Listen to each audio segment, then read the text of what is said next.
Good afternoon, my name is Jacob Alt and I'm a loan officer with PrimeLending. And today I wanted to show you a home in historic Marietta. Here with me is Ben and he's the owner of the home. Why don't you tell me a little bit about the house? Thanks, Jacob. I'm Ben Bradley and we're here at 626 8th Street in historic Marietta. And it's a home that I currently own and just finished doing some work on.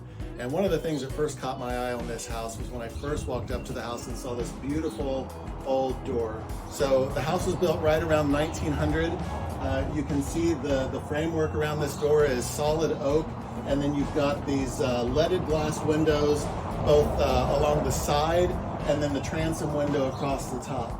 Now, this transom is non-operative. A lot of these older transoms were to provide ventilation through the house. So when this house was built, obviously they didn't have central air conditioning. And so oftentimes these transoms would open up, and that would be a way to still keep the door closed and keep your privacy, but allow fresh air to come into the house. And this one is very ornate with all of the leaded glass here. So this very much caught my eye. You can see we've got a more modern storm door here covering up the old original oak front door.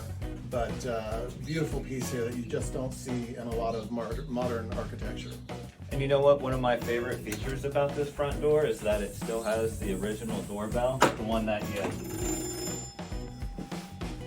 Yeah, so the old doorbells were obviously just very simple mechanical devices, and so this one here has the little paddle here that you twist, and then there's a bell on the inside of the house that the little clanger will ring against.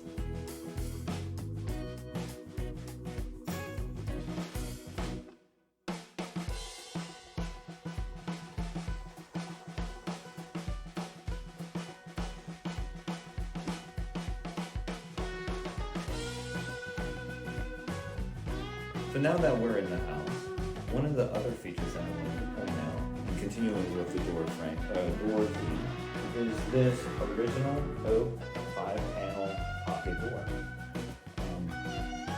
Yeah, so originally this would have been, here to give both some additional privacy to set the rooms apart. So we're currently standing in the foyer, which is the main entry.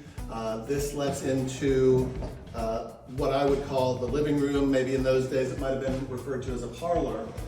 But often you might want some privacy, but additionally, back then you wouldn't have central heat in your house. And so the fireplace in this room would have provided the heat for that room. And so to keep the heat in the rooms where you were spending your time, you would be able to close off the doors. And so you've got these pocket doors here between the living area and the foyer, and then additionally another set of pocket doors between the living area and the dining space.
In the last stop of the tour, we come to the bathroom. And Ben, you said that you renovated the bathroom, and the floor looks great, and everything looks fresh and new, but this bathtub looks original.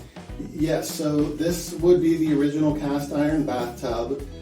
Like I said, the house was built right around 1900, so I don't know that this house would have originally had indoor plumbing.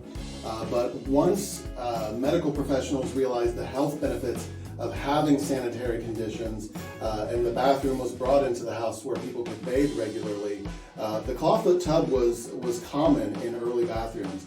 And so it's called a clawfoot tub because the feet of this tub actually are cast to look like claws. And so that's where that name comes from.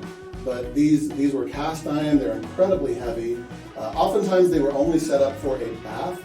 Now we did add a shower riser for this one and put a curtain all the way around for the more modern preference to take a shower rather than a bath.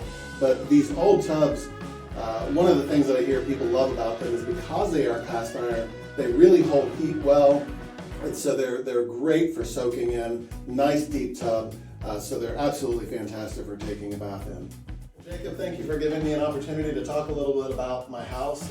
This is what I do. I love older homes. I love the history and the charm about them. And here in historic Marietta, there's really a great place to call home. And this home I currently have for sale. So if anyone was interested in finding more information about that, I'm sure you'll have that information in the details of the video below. But just thank you for the opportunity to show you a little bit about the house and some of the neat features. And thank you, Ben, for showing us. And if you have a house that is in a historic area or has any unique features that you want to show in the Mid-Ohio Valley, just get in contact with me. The detailed information is in the link below.